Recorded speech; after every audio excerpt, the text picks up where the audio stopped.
Welcome to Heartbreak Chronicles. It's my body, my choice. That night, when Lisa said that, Grant knew their marriage had come to an end. He never thought it would end this way, but there are some lines that once crossed, there's no going back. Grant is 35 years old and works as a project manager for a construction company. He and Lisa have been married for 8 years and have 3 children. All along, their lives seemed perfect: a comfortable house, healthy children, stable jobs. But underneath the apparent calm, there have long been undercurrents. Things started simply enough. Lisa's twin sister Sarah and her husband Kevin have been unable to conceive. They tried various methods, but all ended in failure. Grant could understand their pain, really, but he never thought it would be the trigger that would tear the family apart. That night, Lisa and Grant were sitting on the couch watching TV. She looked up suddenly and told him as casually as if she were discussing tomorrow's dinner, "I've decided to be a surrogate for Sarah." Grant thought she was joking and even laughed, waiting for her to say the punchline. But she just looked at him calmly, as if she were saying something perfectly ordinary. "Wait, what?" Grant sat up straight. "You mean you're going to get pregnant for them?" She nodded, a smile on her face as if it was the most natural thing in the world. "Yes, Sarah and Kevin have been trying for a long time. Since we're twins, in a sense, it's like Sarah got pregnant herself." Grant's stomach sank. "Lisa, are you serious? When was this decided?" She shrugged. "A couple weeks ago. We've been talking about it for a while." He stared at her, trying to digest what he had just heard. "A couple weeks ago? And you never told me?" Lisa sighed and put down her cell phone. "Grant, this has nothing to do with you. It's my body, my choice. I don't need your permission. License." His voice raised. "Lisa, we're married. It's a big decision, one that will affect both of us. How could you make such a decision without consulting me first?" She rolled her eyes. "I'm telling you now." "Oh, great. Now tell me, after you've already made your decision." "This is not what marriage should be." Her expression turned cold and hard. "Look, I knew you'd react this way. That's why I waited until now to tell you. But it's settled, Grant. I'm going to do it whether you support it or not." Grant took a deep breath and shook his head. "That's it. Either I accept or what?" She crossed her arms. "Or maybe we should rethink our relationship." And just like that, the ultimatum came. Although she didn't say it outright, the meaning was clear: take it or leave it. Grant couldn't believe it. It's not just about surrogacy per se, although that's serious enough. Rather, this whole thing was orchestrated behind his back. Lisa, Sarah, and Kevin had been planning this for weeks, maybe even months, and he hadn't even gotten a hint. Now he was being asked to accept this as a fait accompli. Grant watched her for a long time. "If you do, we're done for." Her face was contorted with frustration. "You're being unreasonable." He laughed, but there wasn't a trace of humor in the laugh. "Am I being unreasonable? Lisa, you're making a life-changing decision without even considering me. You don't think that's a problem?" She shook her head, looking annoyed. "I did a wonderful thing for my sister. I thought you'd understand." Grant stood up and ran his hands through his hair. "Yeah, it seems I don't understand." A few months later, unsurprisingly, Lisa was pregnant. When she told Grant, he just nodded and said, "Okay," then left the room. 2 days later, he filed for divorce. He'd drafted the paperwork the week Lisa told him about her plan and was just waiting for her to actually take action. Obviously, this shocked everyone. Lisa acted as if she hadn't seen it coming at all, which simply baffled Grant. Did she think he was just bluffing? Did she think he would magically accept this? Accept that his wife was pregnant with someone else's child? He'd told her in no uncertain terms what would happen if she did, and now she had the face to act surprised. Sarah and Kevin are no better. They try to use all sorts of platitudes to make Grant feel guilty and hope he stays. "You're abandoning your wife," Sarah said, shaking her head as if he were some kind of heartless monster. "She needs your support now more than ever." Grant let out a bitter laugh. "She made that choice on her own, not me." Kevin, always the diplomat, tried to de-escalate the situation. "Grant, she did a wonderful thing for us. Can't you see that?" "Oh, I can see perfectly well." Grant crossed his arms. "I saw that you two wanted a child, and Lisa decided to be a surrogate for you. Without even discussing it with me beforehand, this is not a marriage. This is not a partnership. It was just a decision she made. Now she must suffer the consequences." Sarah's eyes grew cold. "You swore to always stand by her side. And she vowed to respect me and not make life-altering decisions behind my back." Grant shot back. So here we are now. With that, he filed the papers, and the separation was official. At first, Lisa acted like she didn't care. She maintains that smug attitude as if she is above it all. I don't need you, she said one night when Grant told her he didn't want to discuss it anymore. I can handle this alone. Great, he said. Then do so. But over time, reality began to catch up with her. Suddenly, she wasn't so confident anymore. She's not so well-traveled anymore. After Grant files for divorce, the atmosphere in the house becomes unbearable. Lisa starts acting like nothing has changed, like he should still care about her pregnancy, or worse, like he should somehow be involved. Meanwhile, Grant has mentally withdrawn. Why is he spending his energy on a pregnancy that isn't his? A pregnancy that was the very reason they broke up? She certainly didn't move out. Finding a suitable place to live in their area is not easy, especially during pregnancy. She keeps saying she wants to live in the neighborhood for the benefit of the kids, but honestly, it's more for her own convenience. Whenever she needs something, she still expects Grant to act like her husband. One night, she walked into the living room where Grant was watching TV. Can you help me make a trip to the store? He didn't even avert his eyes.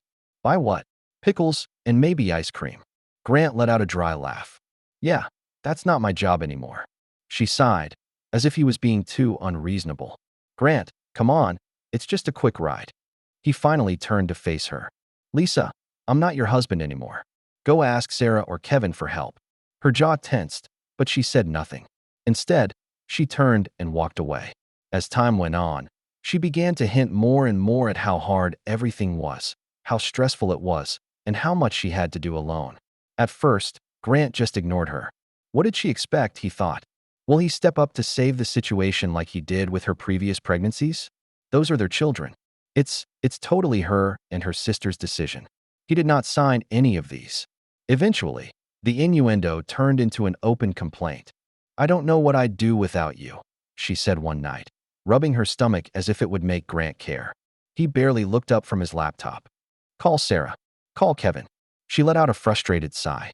It's so unfair for me to go through this alone. Grant closed the laptop and looked at her. Fair? You really want to talk about fairness?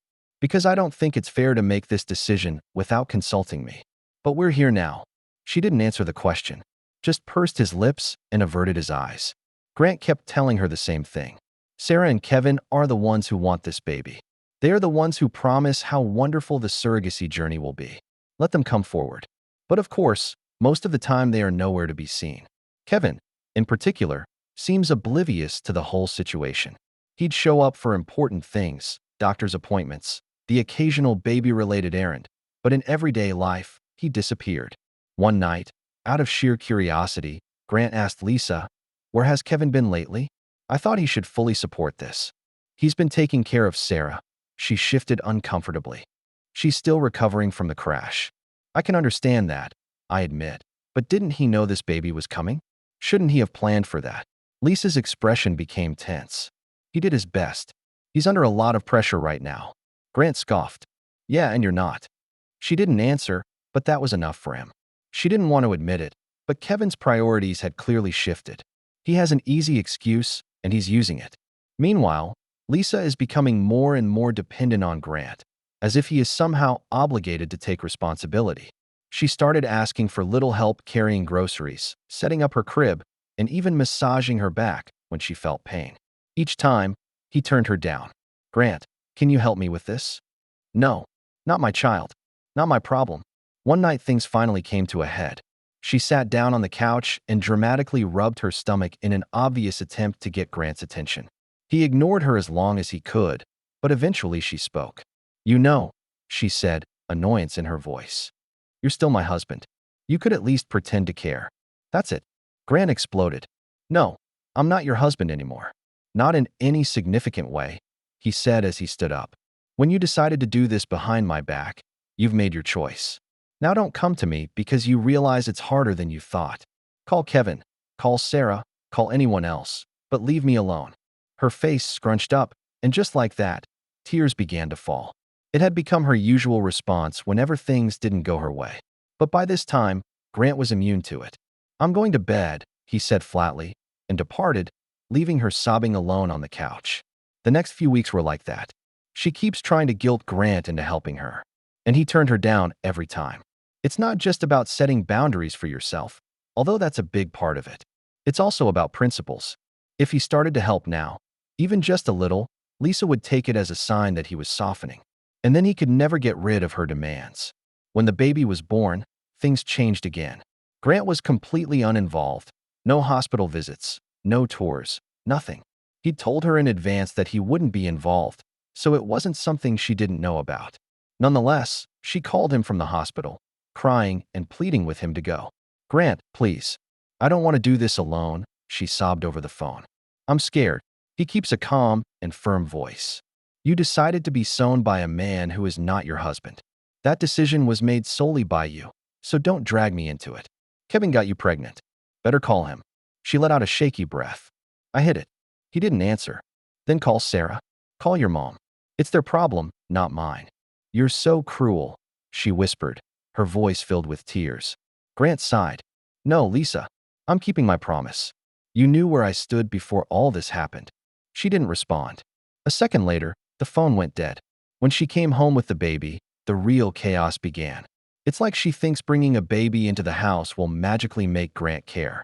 Actually, no. She started putting baby stuff all over the place. The bottles in the kitchen, the diapers on the couch. It's like some kind of psyops to force him to acknowledge it. But Grant won't take the bait. He just stepped over the chaos and went on with his day. It's worse at night. The baby would cry, and she would come knocking on his door.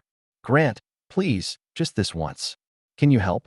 She pleaded, her voice exhausted. "No." She let out a frustrated sigh. "For God's sake, it's 3 o'clock in the morning. I haven't slept in days. Your children, your problems. Now go deal with it." 'Cause he didn't even leave the bed. "Not my child. Not my problem." There was a long silence, and then he heard her pacing angrily down the hall. The next day, she slammed the cupboard shut and whined about what a horrible person Grant was. He admits that sometimes he feels a twinge of guilt, not because he thinks he's wrong, but because the baby is innocent in all this. It's not the kid's fault that their parents are a mess, but at the same time, Grant knows that intervening won't actually help resolve the situation. It will only keep Lisa dependent on him, not the people who actually want this baby. The final straw was Lisa's direct request for Grant to take a more active role. "You can't pretend this isn't happening," she snapped one night as she stood in front of him holding the baby. "It's so unfair for me to do everything by myself." Grant barely looked up from his laptop. "Then call Kevin." "I fought. He's busy taking care of Sarah again." He shrugged. "Not my child. Not my problem." Her eyes burned with rage.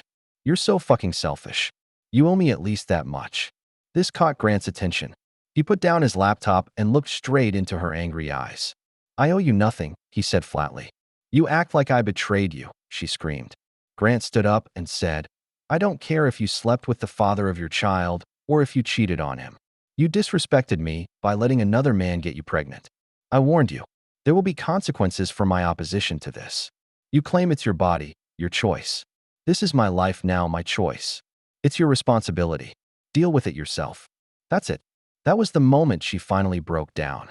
"You're a heartless monster," she spat. "One day, you'll regret it." She stormed out, and for a second, Grant thought that was the end of it. But then, an hour later, she reappeared, a bag slung over her shoulder, the baby wrapped in the crook of her arm.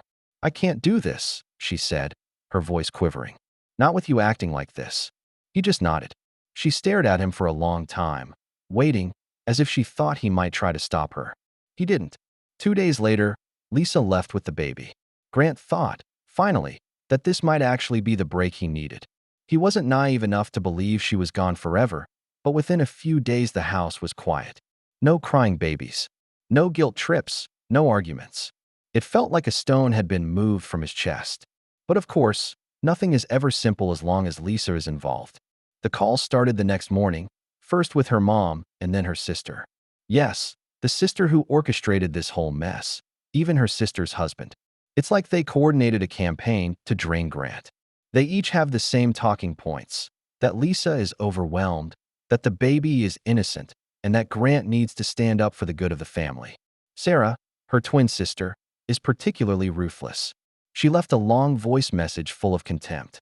"I can't believe how heartless you are, Grant," she said, her voice sharp. Lisa had just had a baby, and you abandoned her at the most vulnerable moment of her life. Is this really you? Do you still have a soul? Grant scoffed and deleted the message without responding. What's the point? It wasn't some surprise pregnancy they both signed up for. It was Lisa's choice, a choice she made without consulting him, a choice he told her in no uncertain terms that he would not support. And then there's Kevin, the baby's real father. He tried to play the sympathy card, his voice full of false sincerity. Man, things are really tough right now, he said on the phone. Sarah is still recovering from her accident, and Lisa is struggling. We're all family, man. We should support each other. Grant almost laughed out loud at the absurdity of it. Family, he repeated, incredulous. Are you kidding me? You barely reached out for help during the entire pregnancy, and now you want to act like we're some kind of team. That's not fair, he protested. I'm trying. Try harder, Grant interrupted. It's not my problem. Stand up and take care of your own children. And then there's Lisa's mom. She's usually fairly rational, but this time even she sided with Lisa. When she called, her voice was full of disappointment. I just don't understand you, Grant, she said. Lisa is still your wife? And you? No, she's not, he interrupted her. His voice was calm but firm. From the moment she decided to carry another man's child, she was no longer my wife. If you care so much, maybe you should help her. Silence. Then there was the slight sound of her hanging up the phone. Grant thinks that's when she finally got it. He won't give in. A few days later, Lisa returned. He knew she'd come back eventually, but he wasn't prepared for the scene she brought.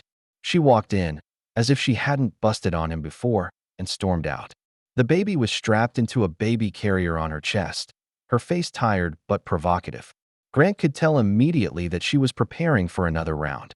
We need to talk, she said, standing in the middle of the living room as if she were about to give a TED talk. Grant didn't even look up from what he was doing.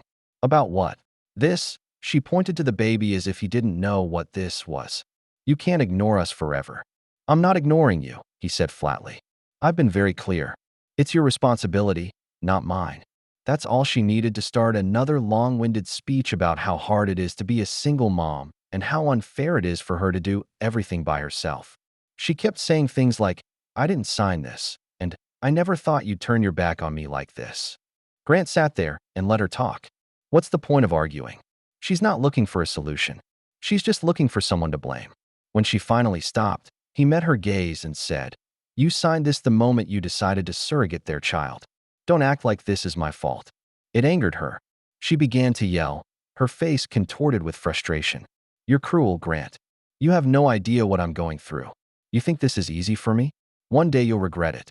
I know you will. The baby started crying, probably because she was yelling too loud. She turned to Grant and snapped. Are you just going to sit there? Do something. He shrugged. Not my child. Not my problem. Her face turned red as she rushed to her bedroom, slamming the door so hard it shook the walls. The baby continued to cry, but Grant didn't move. If she wants to scream and slam doors, no problem. But he wouldn't let her push the problem on him. That night, she tried a different tactic. Not yelling, she walked into the kitchen where Grant was making dinner and acted friendly. She leaned against the counter and watched him cook, her voice softer, almost hesitant. I miss the old US, she said after a long silence. Grant continued chopping vegetables without looking at her. Then it's one of us. She sighed and took a step closer. I'm serious, Grant. I still love you. I want us to be a family again. He scoffed. A family. Grant turned to her and raised an eyebrow. This used to be a family. You threw it all away. She swallowed hard, tears glistening in her eyes. I made a mistake. He lowered his knife and crossed his arms. Yes, you did commit it. She nodded, then took a deep breath. I'm sorry. She even apologized, sort of. She says she's sorry for the way things went down, but she still doesn't take any responsibility for her choices. Grant won't believe it. That ship has set sail, he told her, his voice flat. You made your decision. Now you have to face it. She began to cry again, her shoulders shaking as she choked out. I don't want a divorce. I can't do this alone. Grant exhaled, already tired of this conversation. You don't have to do it alone, he said. You have Sarah and Kevin. But it wasn't what she wanted to hear.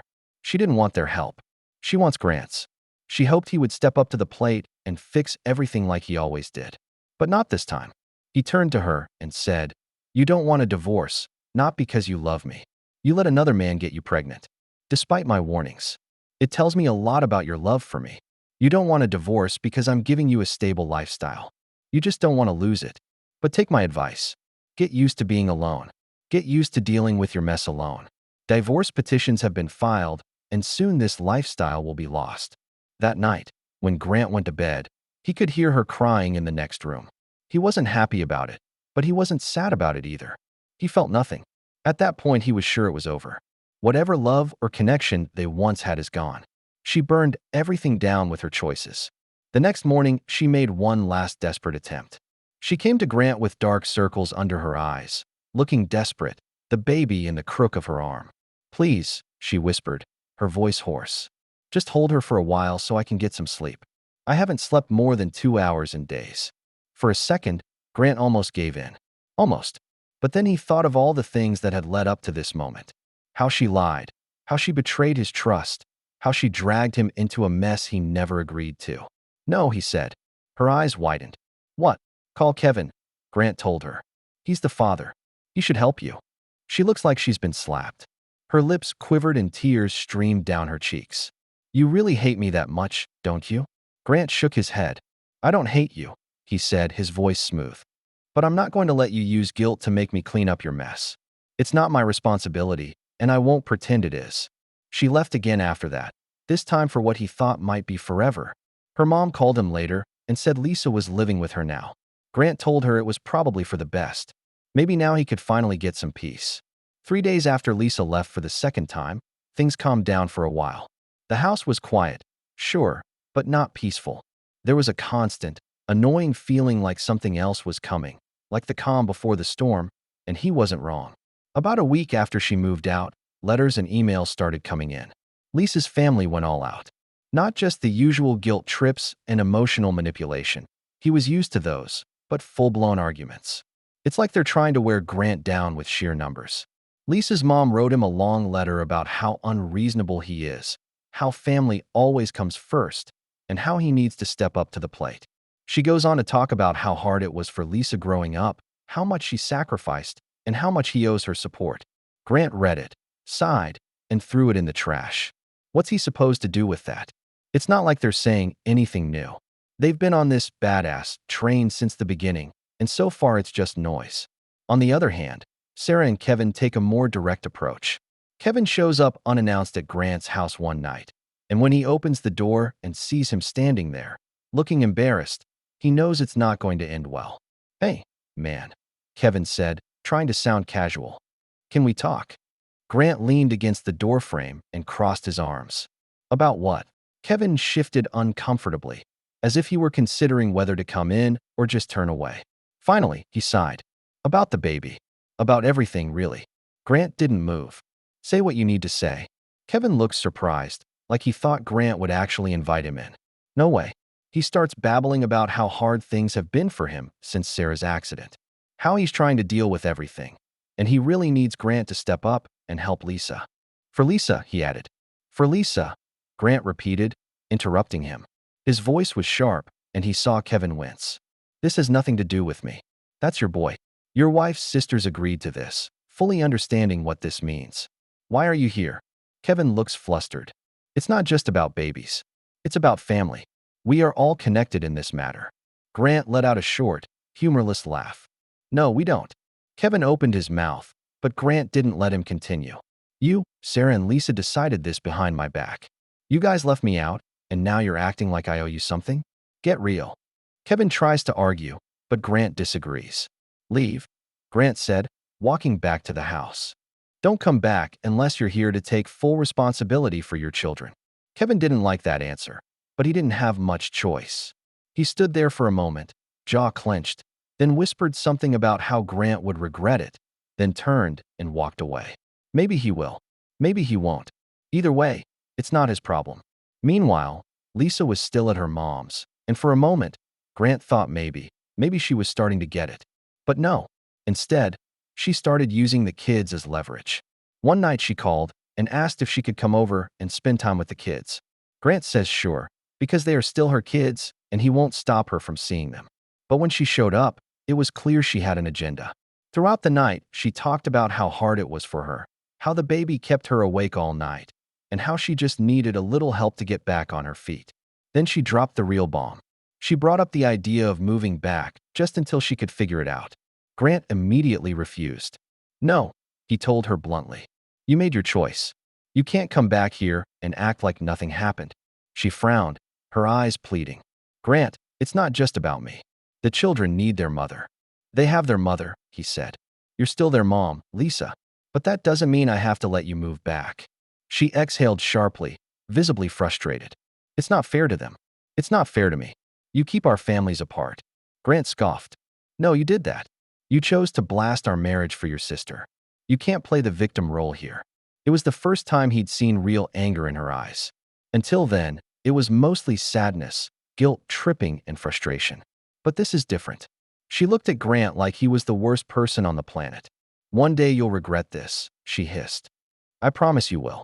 Then she grabbed her things and stormed out, slamming the door behind her. The next few weeks were surprisingly quiet. Grant established a routine with the kids that focused on giving them as much stability as possible. They sometimes ask about their mom, why she doesn't live with them, why things are different. He kept his answer simple. "Mom and I are working things out," he would say, "but we all love you very much." It's not exactly a lie. Grant still loved his children more than anything, and he knew Lisa did too, in her own way. But that doesn't change the fact that they are now on completely different paths. She'd made her choice, and he wasn't going to climb back up there with her. That said, Grant couldn't help but notice how much lighter he felt without her constant presence. For the first time in years, he was no longer walking on thin ice or dealing with her drama. It's just him and the kids, solving problems one day at a time. Honestly, it feels good. Then there are legal matters. Divorce proceedings have officially begun, which opens up a whole new can of worms. Lisa's attorney tried to paint Grant as unreasonable, claiming that he abandoned her and refused to help the baby during a difficult time. His attorney countered with facts. The baby's not his. He is under no obligation to help, and Lisa decides to go ahead with the surrogacy despite his objections. It's confusing, but Grant isn't worried. The truth is on his side, and he has tons of evidence to back it up. Texts, emails, even voicemails, he's got it all. Every piece of evidence shows that Lisa knew exactly what she was doing, and he was very clear about his boundaries from the beginning. But even with the truth on his side, it was exhausting. Every time he thought he was done with her drama, something new would pop up. Her family continues to reach out to try to guilt him into making things right. Even Sarah and Kevin try to mediate, as if they have any right to tell Grant what to do with his life. He ignored them all. Grant has spent enough time cleaning up Lisa's mess that he won't start again. Through it all, one thing became crystal clear. He's finished. Done with guilt, done with manipulation, done with constant drama. For the first time in a long time, Grant feels like he's finally regaining control of his life. No matter how much Lisa and her family tried to pull him back in, he wouldn't let them. This is his chance to start over, rebuild, and focus on what really matters. His children, his own happiness, and a future where he no longer keeps picking up the pieces of other people's bad decisions. And, for the first time in months, that future felt close at hand. After weeks of back and forth, Grant finally gets a taste of what life might be like without Lisa's constant chaos. It's not perfect. He's still figuring out how to balance work, caring for his kids, and an ongoing messy divorce. But at least it feels like things are finally moving in the right direction. Lisa lives with her mom most of the time, which makes the house less tense. She still has her visiting days with the kids, and while Grant wants to keep the peace for their sake, things don't always go smoothly. During one of her visits, the children came back to talk about babies. His youngest child, eyes wide open, looked up at him curiously and asked, "Will the baby live with us someday?" Grant took a slow breath, choosing his words carefully. "No," he said softly. "The baby lives with Aunt Sarah and Uncle Kevin." His oldest child frowned. "But Mommy says she has babies. Doesn't that mean it's kind of like our little brother?" Grant rubbed the back of his neck. "How do you explain surrogacy to your kids? How do you get them to understand that their mom's choices have nothing to do with them? And don't say anything bad about her. Moms help bring babies into the world," he explained, keeping his voice calm. "But it's not the same as when she had you guys. This baby is not coming to live with us. He's part of Aunt Sarah and Uncle Kevin's family." His oldest child nodded slowly, obviously trying to act like they understood, but Grant could see their heads spinning. His youngest child, on the other hand, is not satisfied. But why aren't babies like us? Grant hesitated, searching for a way to explain it that made sense. Because sometimes adults make different choices than we expect, he said carefully. But no matter what, you and your siblings mean the most to me. They didn't pursue it further, but he could tell the conversation had left a mark on their hearts. For him too, for days. Meanwhile, Grant has his own life to organize. Divorce is not only emotionally draining, but financially as well. Lisa's attorney is pushing for spousal support, arguing that she can't work because of the baby. She made that choice, Grant said in frustration as he sat across from his attorney's office. I didn't agree to any of this, and now she wants me to pay for it. His lawyer nodded and flipped through the papers. That's what they're pushing for, but we have a strong case. The baby's not yours. This is a surrogacy agreement that she voluntarily signed. She has her sister and brother-in-law to provide support. It feels like no matter how many boundaries Grant sets, Lisa always finds a way to try and pull him back in. She would call or text at random times, usually when she was in some sort of crisis and expected him to drop everything to fix it. One afternoon, while he was at work, his cell phone vibrated from a call from her. Grant considered ignoring it, but instinct told him she'd keep calling until he picked up. Yes, Lisa? He asked, ready to go. She's crying. Grant, I don't know what to do. I couldn't afford daycare for my infant, and I had to start looking for a job. I need you to help me. Just a little, just until I get on my feet. He gritted his teeth. Lisa, the baby is not my responsibility. You have Sarah and Kevin to handle that one. You made that choice. But they can't help me now, she snapped, her voice full of frustration. You don't understand what I'm going through. Grant exhaled slowly, trying to remain patient. No, Lisa. What I understand is that when you don't like the consequences of your decision, you expect me to solve your problem. I don't do that anymore. There was silence on the other end of the line, then a sharp, bitter laugh. You're relentless, Grant. She hung up before he could respond. Grant stared at his phone for a second and shook his head. 5 minutes later, another message appeared, this time from her mother. I can't believe you would turn your back on the mother of your children. I always thought you were a decent guy, but I guess I was wrong. How can you be so cruel? He let out a short, humorless laugh, just at the right time. Then he responded, to my surprise, I just realized that your daughter is a bitch who would sacrifice her kids and family to get fucked by her brother-in-law. So don't talk about decency, you old bitch, and stop texting me. Then it became a pattern.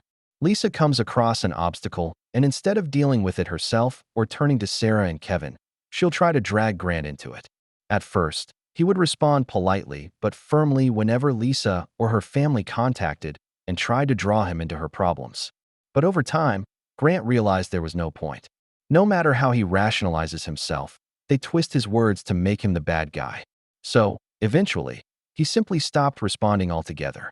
It wasn't his job to save her, and he wouldn't let her guilt him into thinking the opposite. Still, there were moments when Grant almost felt sorry for Lisa. Every time he saw her, she looked more tired, as if the weight of her choices had finally caught up with her.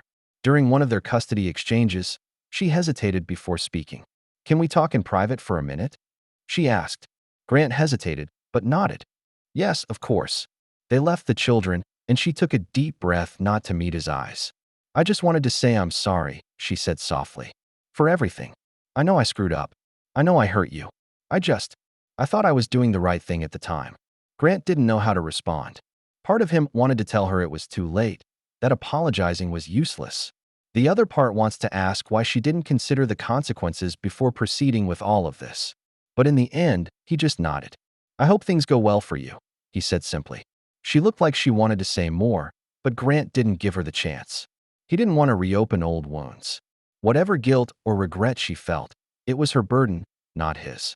The divorce was long, messy, and exhausting, but in the end, Grant got what he cared about most, the kids. The court ruled in his favor, granting him full custody, and Lisa was granted visitation rights. It's a relief, but not a victory. No one really wins in this situation. It's just the best outcome for his kids, which is what he's always wanted. Lisa struggles to portray herself as a victim. Her attorney argued that she made a selfless decision and that she just did what she thought was best. But the courts are not blind to reality. They see what Grant has always seen, that Lisa is unreliable, that she makes choices without thinking about the consequences, that she tries to use their children as leverage to get what she wants. Grant sat in that courtroom and listened to her attorney talk about how hard things were for her, how much she loved the kids, and how she deserved joint custody. He admits there's a small part of him that wonders if the judge will believe it all. But then his lawyer stood up and laid it all out. Moments of instability, broken promises, and Lisa living her own life instead of their children. He points out how Grant has been their primary caregiver for months, while Lisa struggles to keep her life together. The evidence speaks for itself. Grant felt a weight lift off his shoulders when the judge made his final ruling. Full custody. Lisa will get scheduled visits, but he will be the one making the decisions, providing stability and giving them the home they need. He glanced at Lisa, and for a moment she looked like she was about to cry. Maybe she had convinced herself that she would get more and that the courts would be on her side, but reality finally caught up with her. Afterward, she tried to talk to Grant in the hallway outside the courtroom. "I don't want things to be like this," she said, her voice quivering. "I still want to be in their lives." "It's up to you," he told her, keeping his voice steady. "But I won't let them be dragged into the mess. If you show up in their lives, great. If not, I'll make sure they're okay." She nodded, wiping her eyes, but Grant didn't linger. There's nothing more to say. Now, it's just him and the kids, solving the problem one day at a time. Of course there are challenges. Single parenting isn't easy, but for the first time in a long time, their home felt stable, peaceful, and it was worth everything he was going through. That's the end of today's story. For more captivating tales, hit subscribe and never miss an episode.